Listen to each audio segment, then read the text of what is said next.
Vamos ler hoje, abrir as nossas Bíblias no texto de Jeremias 2, versos 1 a 13. Jeremias 2, do verso 1 a 13.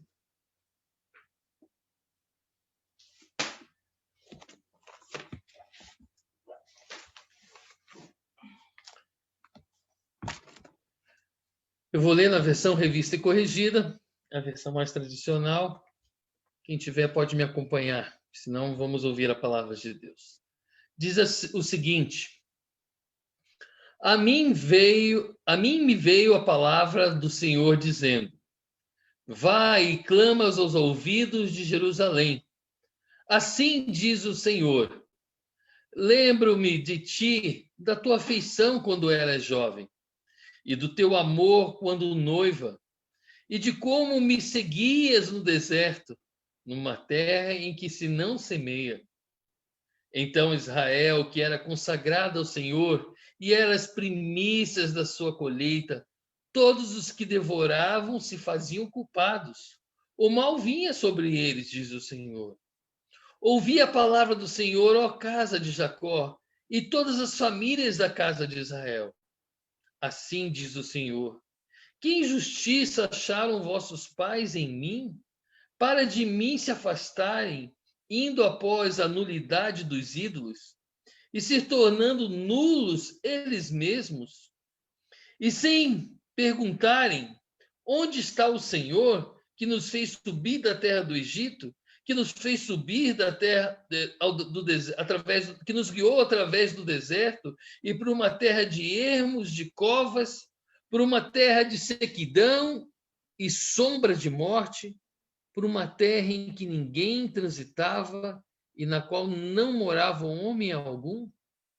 Eu vos introduzi numa terra fértil, para que comesses do seu fruto e o seu bem, mas depois de teres entrado nela, vós a contaminastes, e da minha herança fizestes abominação. Os sacerdotes não disseram: onde está o Senhor? E os que tratavam da lei não me conheceram. Os pastores prevaricaram contra mim. Os profetas profetizaram por Baal e andaram atrás de coisas de nenhum proveito. Portanto, ainda pleitearei convosco, diz o Senhor. Até com os filhos dos vossos filhos pleitearei. Passai as terras do mar de Chipre e vede, mandai mensageiros a Quedar, e atentai bem, e vede se jamais sucedeu coisa semelhante. Houve alguma nação que trocasse os seus deuses, posto que não eram deuses?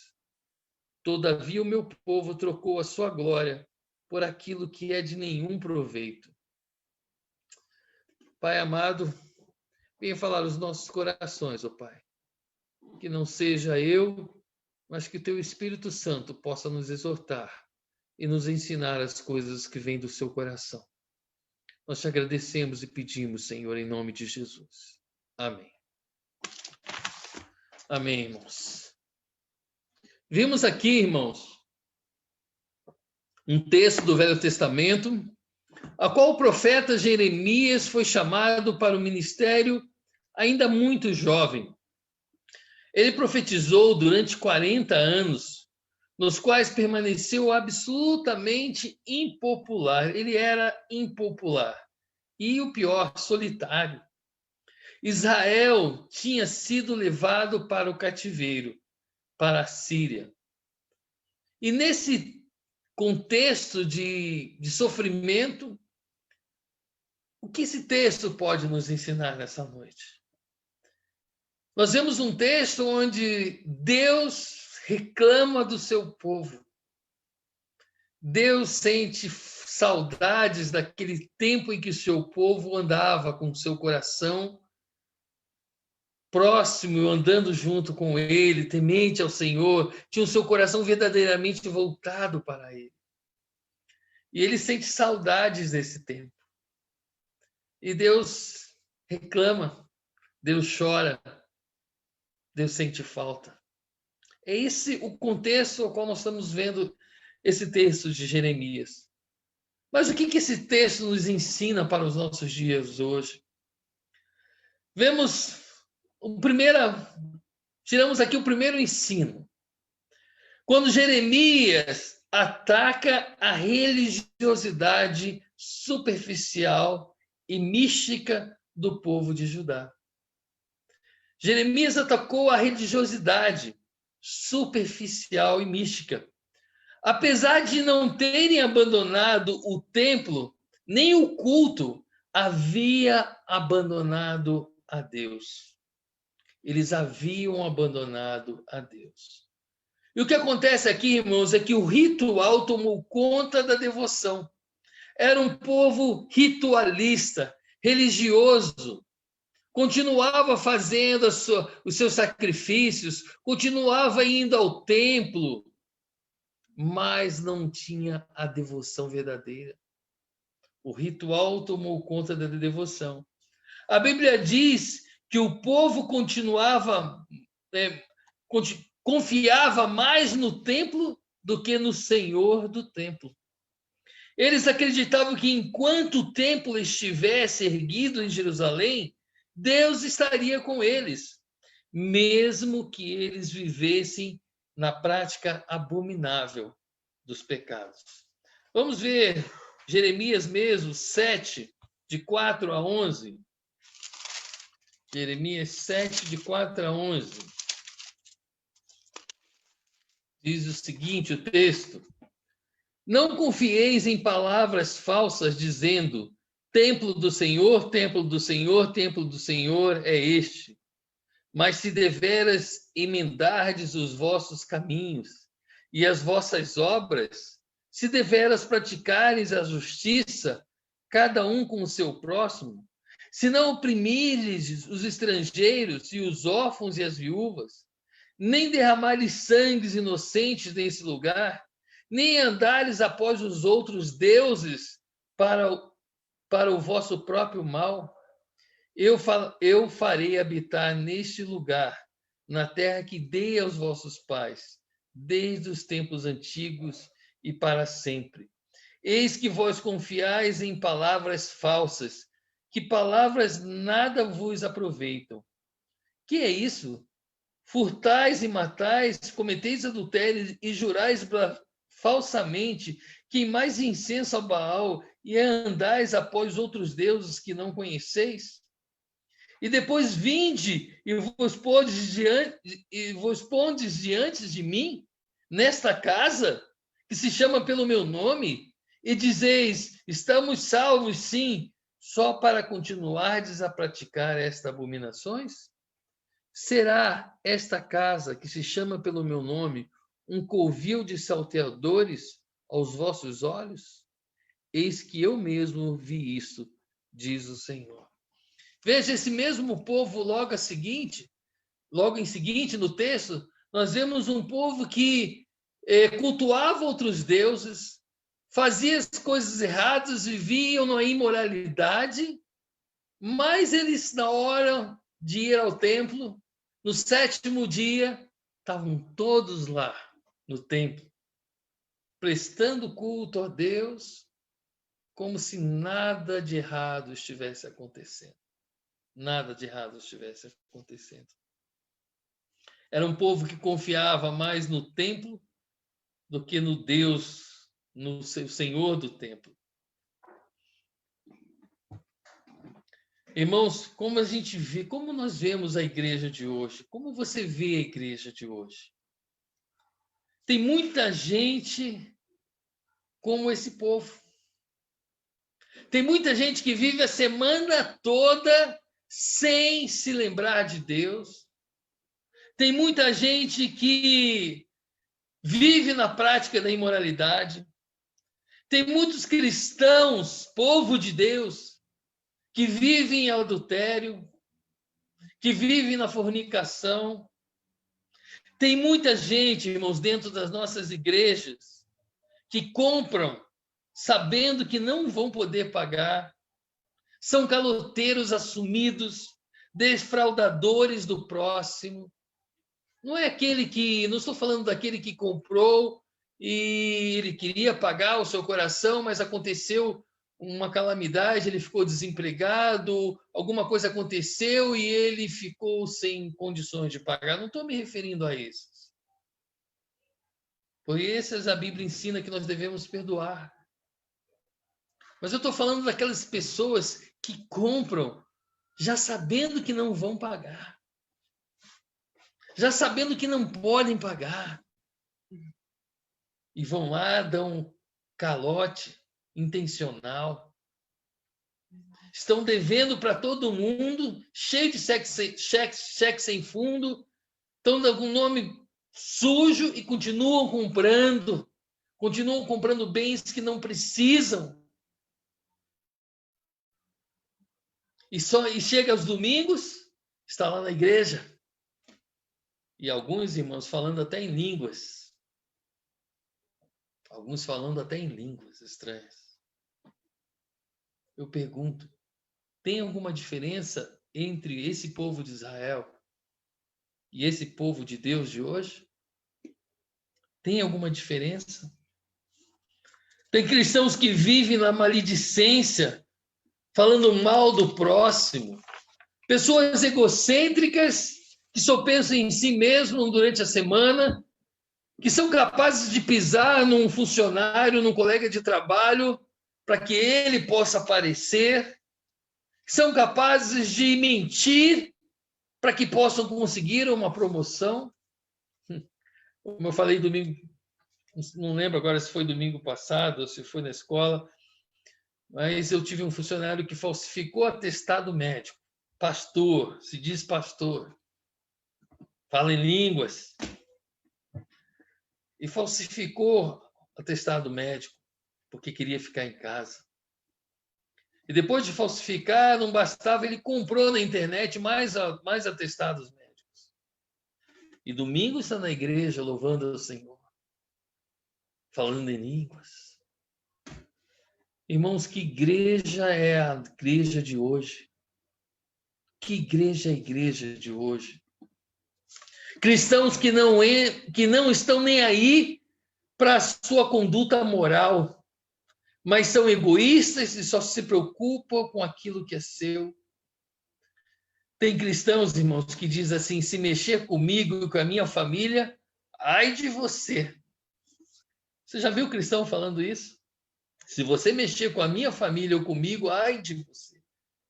Eu já vi cristãos falando isso, irmãos. Mas vou dizer para você, irmãos, são lobos vestidos de ovelhas. E que não entenderam o evangelho de Cristo. E que diz que entenderam e que são cristãos, mas estão enganando a si próprios. Porque o verdadeiro evangelho de Cristo, irmãos, que ele nos ensinou, diz que quando bater na sua face, você deve oferecer a outra face para que continuem batendo.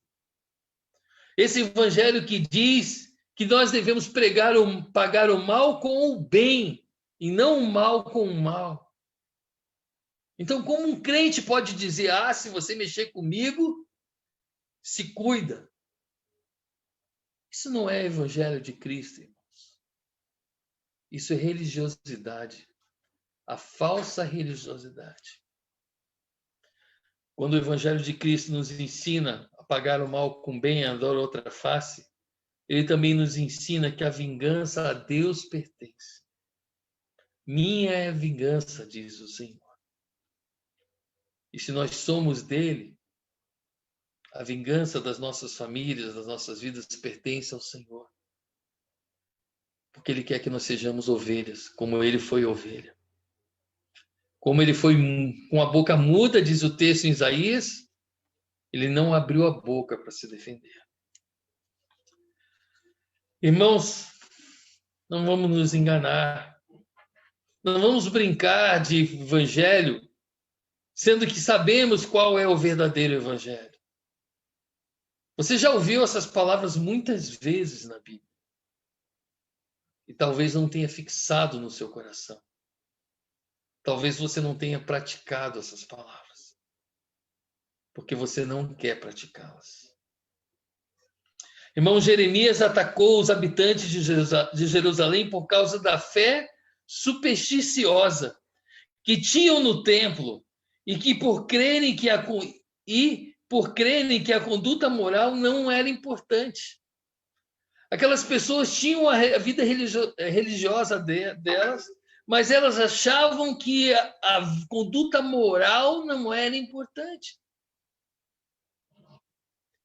Irmãos, quando nós ouvimos alguém que se escandalizou com o evangelho, que se escandalizou com alguém dentro da igreja, quando você vai investigar, irmãos, você vai ver que são pessoas assim.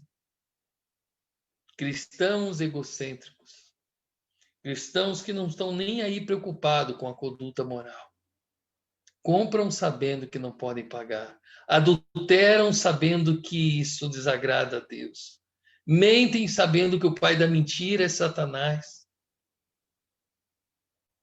Maldizem o seu próximo, sabendo que Deus nos ensina a bendizer ao próximo. Até que ponto, irmãos, o ritualismo está substituindo o relacionamento com Deus? Passa perto da igreja e faz o sinal da cruz. Até quanto o ritualismo está substituindo o seu relacionamento? Você já viu aquele que passa perto da igreja e faz o sinal da cruz? Mas não está nem aí com Deus. Mas domingo, dia do Senhor, fica dormindo até tarde. Fica na televisão o dia inteiro. Não se aproxima de Deus. Irmãos, tem muito cristão que faz procissão e martírio. Você já viu aqueles cristãos que fazem a procissão, que sobe a escadaria de joelhos, sangra todo o joelho? Aqueles que carregam a cruz até a cidade lá de Maria, fazem uma cruz de madeira. E sofrem, irmãos, sofrem, não duvide do sofrimento dessas pessoas. Procissões e martírios não pagam o preço do pecado. Se essas pessoas fazem isso, escravizam o seu próprio corpo, mas não são capazes de conter a luxúria que está dentro de si, se não são capazes de revidar o mal com o bem, como ensina o Senhor, e não são capazes de amar ao próximo, não adianta nada, é ritualismo. É puro ritualismo. Fé supersticiosa. Porque o que Deus espera de nós é uma vida santa, irmãos. Uma vida libada na palavra de Deus. Uma vida preocupada, sim, com a moralidade. Porque Deus é santo e espera que sejamos santos. Para que não sejamos escândalo e pedra de tropeço aos pequenos na fé.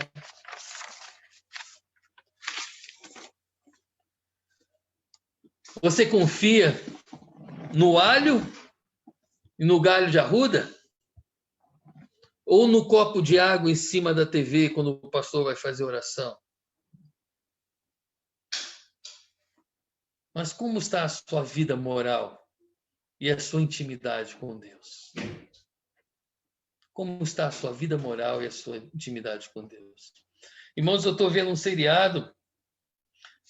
Nunca fui de assistir seriado, nunca tive muito tempo.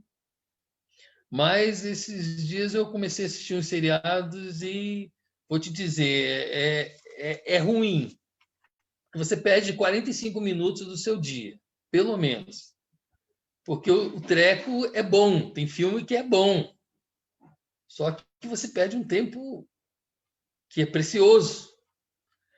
Eu comecei a assistir uma série que chama de The Last Kingdom, O Último Reino. E ele conta a história de dos vikings quando eles invadiram a Grã-Bretanha, quando eles invadiram a Inglaterra, o reino da Inglaterra. E os vikings eram considerados pagãos, né, idólatras. E o objetivo dos vikings era riqueza, né? Riqueza, riqueza, riqueza. Se você quer riqueza, você tem que tomá-la a qualquer custo. Então eles invadiam, destruíam, matavam todos. Eles não possuíam as mulheres e barbarizavam mesmo. Mas eles eram pagãos, considerados pagãos. E os ingleses, cristãos, onde toda a riqueza era da igreja. E eles odiavam os pagãos, os vikings. E essa história conta, quem quiser assistir, não vou estragar aqui, não vou contar o filme, mas o interessante é que o mocinho era um cristão que se tornou pagão. Um cristão que se tornou pagão. E quando você começa a olhar pela perspectiva do filme, você começa a perceber que os ruins eram os cristãos. Os outros eram ruins também, mas os cristãos eram tão ruins quanto os pagãos, porque eles discriminavam, né, aqueles que não aceitavam Cristo. E chegavam, inclusive, a dar pena de morte se você não se convertesse ao cristianismo. E eles eram cristãos, professavam a fé, gastavam horas e horas de oração, mas não estavam nem aí com a vida moral. Enchiam a cara, adulteravam, roubavam os pobres. A própria igreja roubava as pessoas por riqueza. Aí você começa a entender que Deus começa a abençoar um pagão e através desse pagão ele começa a depois ele começa a abençoar os cristãos. Isso, a história, irmãos, nos mostra exatamente que muitos da Igreja de Cristo hoje não mudou. Cristãos que condenam aqueles que não são cristãos, que condenam e colocam o dedo na cara, dizendo você não presta, você vai para o inferno, eu é que sou santo, eu que sou puro. E, na verdade, irmãos, não tem uma vida moral íntegra, fazem as coisas ruins escondidos. Quando você vai ver a ficha da pessoa, levantar a ficha da pessoa, você até se escandaliza. Quantos cristãos assim, eu posso dizer que já conheci, porque eu trabalho no meio cristão. Irmãos, no tempo do cheque, eu já tive uma pilha de cheque sem fundo assim, ó, desse tamanho. A gente apertava com elástico e cheque de igreja, todos de igreja. Chegava lá, aleluia, falava até em línguas. Comprava bíblias e revistas e não pagava. Aí chegava no mês seguinte e queria comprar mais. Aí eu dizia, irmãos, eu vou dizer uma coisa, meu pai sempre me ensinou, nós nunca colocamos ninguém no CEPROC. Nunca sujamos o nome, porque a Bíblia fala que o cristão não deve levar o outro cristão na justiça. A Bíblia nos ensina que um cristão não pode levar um irmão na justiça. E nós arcávamos com todo aquele prejuízo. Sem sequer processar o nome daquela pessoa. Mas irmãos que falavam estavam no templo, achando que isso era suficiente para salvá-los. Mas, na verdade, irmãos, tinha uma vida de imoralidade. Uma vida de imoralidade. Irmãos, uma outra lição que vemos nesse texto é que Jeremias se parece com Jesus Cristo. A característica mais marcante do profeta Jeremias era a lamentação, partilhada também por Jesus. Ambos choravam profundamente por Jerusalém. Jeremias se entristecia porque a cidade se recusou a ouvir a voz de Deus. Vamos lá, Jeremias 9:1, versículo 1 diz assim: porventura, Deus, a minha cabeça se tornasse em águas, os meus olhos em fonte de lágrimas, então choraria de dia e de noite, os mortos da filha do meu povo. Provera Deus tivesse no deserto uma estalagem de caminhantes, então deixaria o meu povo e me apartaria dele, porque todos eles são adúlteros, são um bando de traidores. Olha, Jeremias chorava, diz aqui, né? Meus olhos se tornavam em fonte de lágrimas. Eu lembro quando eu era criança, né? Meus irmãos, meu pai apelidou meu irmão André, que é o terceiro da fila, de profeta Jeremias. O André, o apelido dele era profeta Jeremias. Ainda bem que ele não está aqui, senão vai ficar bravo comigo. Por quê? E a gente, inocentemente, criança, perguntou, mas por que o senhor chama ele de profeta Jeremias? E meu pai dizia, porque Jeremias era o profeta chorão. E seu irmão chora demais, chora demais. O André era parecido com Jeremias, mas Jesus também era parecido com Jeremias. Veja lá em Mateus 23, 37. Mateus 23, 37. Diz assim, Jerusalém, Jerusalém, que vos mata os profetas e apredeja os que foram enviados.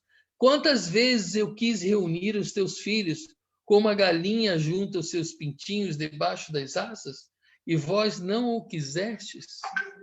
Vou ler de novo, Jerusalém, Jerusalém, que mata os profetas e apedreja os que te foram enviados. Quantas vezes eu reunir os teus filhos como galinhas, como a galinha que ajunta os seus pintinhos debaixo das asas e vós não o quiseste? Jesus também chorava pelas iniquidades do seu povo. Povo que era povo escolhido, povo de Deus, mas que vivia em iniquidade. Jeremias profetizou a vontade de Deus, mas o povo não deu ouvidos. E eu pergunto, e você? O que tem feito com a exortação do Senhor? O que você tem feito com a exortação do Senhor? Irmãos, a indignação de Deus, Deus indignou-se. Vamos ver lá Jeremias 2, versículo 2. Jeremias 2, versículo 2 diz assim: vai e clama aos ouvidos de Jerusalém. Assim diz o Senhor: lembro-me de ti, da tua afeição, quando eras jovem, e do teu amor quando noiva, e de como me seguias no deserto, numa terra em que se não semeia. Deus estava com saudade daquele povo e ele se indigna, fica indignado, porque aquele povo havia deixado de ser um povo de Deus, um povo bom, um povo que obedecia aos ensinamentos do Senhor. Deus não fala nesse versículo, irmãos, apenas em saudades e lamento, mas as suas últimas palavras é indignação. O povo de Deus estava infiel mais do que o povo pagão. O texto mostra que o povo de Deus era mais infiel do que os povos pagãos. Jeremias 2, de 9 a 11, diz assim: portanto, ainda pleitearei convosco, diz o Senhor, e até com os filhos dos vossos filhos pleitearei. Passai as terras do mar de Chipre e vede, mandai mensageiros a Quedar e atentai bem, e vede se jamais sucedeu coisa semelhante. Houve alguma nação que trocasse os seus deuses, posto que não era deuses? Todavia o meu povo trocou a sua glória por aquilo que é de nenhum proveito. Espantai-vos disso, ó céus, horrorizai-vos, ficais estupefatos, diz o Senhor. Olha a indignação, irmãos. Olha a indignação de Deus, porque ele olhava os outros povos e via que nenhum dos outros povos trocavam seus deuses.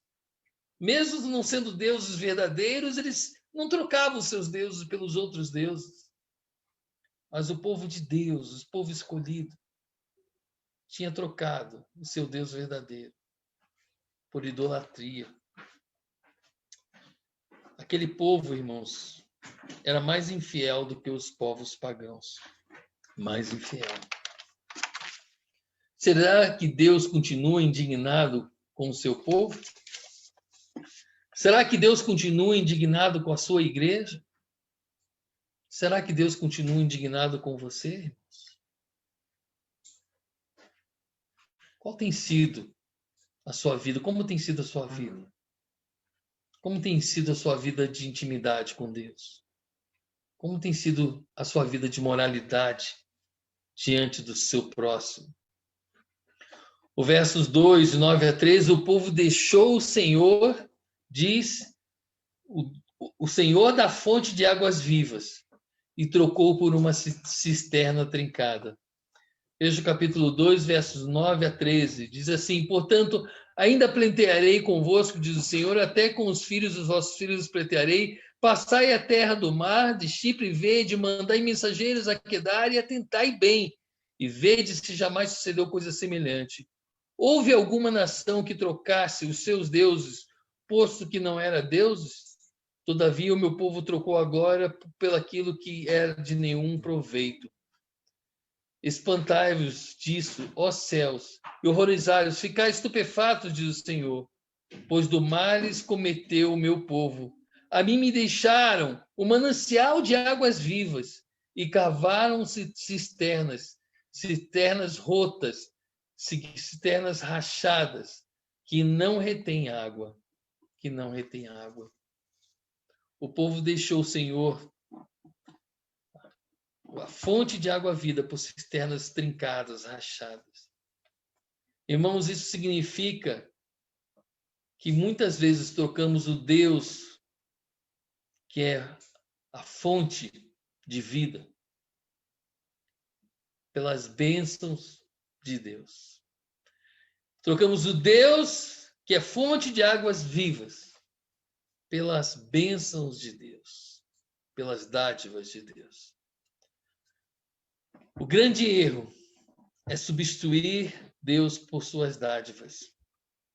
Quando isso ocorre, o homem se torna centro de todas as coisas e Deus passa a ser buscado apenas para satisfazer a vontade humana. Deus se torna o gênio da lâmpada. Aquele povo, quando ia à casa de Deus, ele achava que somente indo à casa de Deus, eles estariam seguros, eles receberiam as bênçãos de Deus. Irmãos, tem muita gente de hoje que vai à igreja, não por causa do Senhor, mas por causa das bênçãos que ele pode receber de Deus. Por causa das bênçãos. E quando você vai à casa de Deus, por causa das bênçãos de Deus, e não pelo Senhor das bênçãos, e não por amor ao Senhor das bênçãos, que deu a sua vida por você. Quando você vai por causa das bênçãos, você está se tornando o centro de todas as coisas. É como se Deus fosse o gênio da lâmpada. Eu vou até ele, porque eu quero receber, eu quero usá-lo. Eu quero esfregar a minha mão na lâmpada e receber as bênçãos de Deus. Irmãos, tem muitos cristãos assim, que vão na igreja por causa das bênçãos. E eu pergunto, irmãos, como está a nossa igreja hoje? Como está a sua vida? Como está a sua comunhão com Deus? Como está a sua vida moral? Você verdadeiramente tem guardado o domingo e dedicado o domingo ao Senhor? Ou você troca o domingo, a casa de Deus, pela sua cama, pela novela? Você troca a oração pela novela? Você troca o momento de leitura da palavra de Deus pela internet?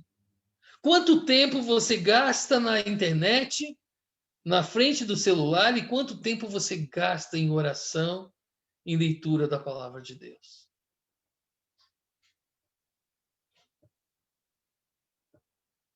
Nós queremos as bênçãos de Deus, né? É como um pai, irmãos, que vê o filho só procurando ele quando tem interesse. É como um pai e uma mãe que vê o filho só o buscando quando tem interesse em receber algo.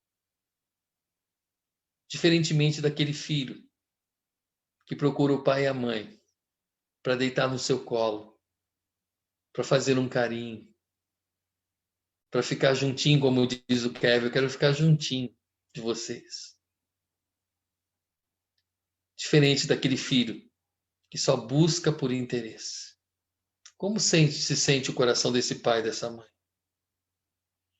É assim que Deus se sente quando um de nós agimos assim.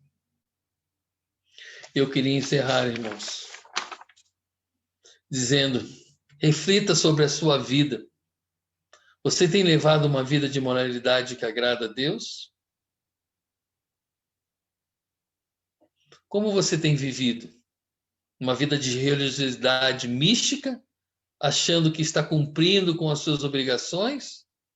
Ou uma vida de relacionamento verdadeiro com Deus? Você tem vivido esperando as bênçãos de Deus?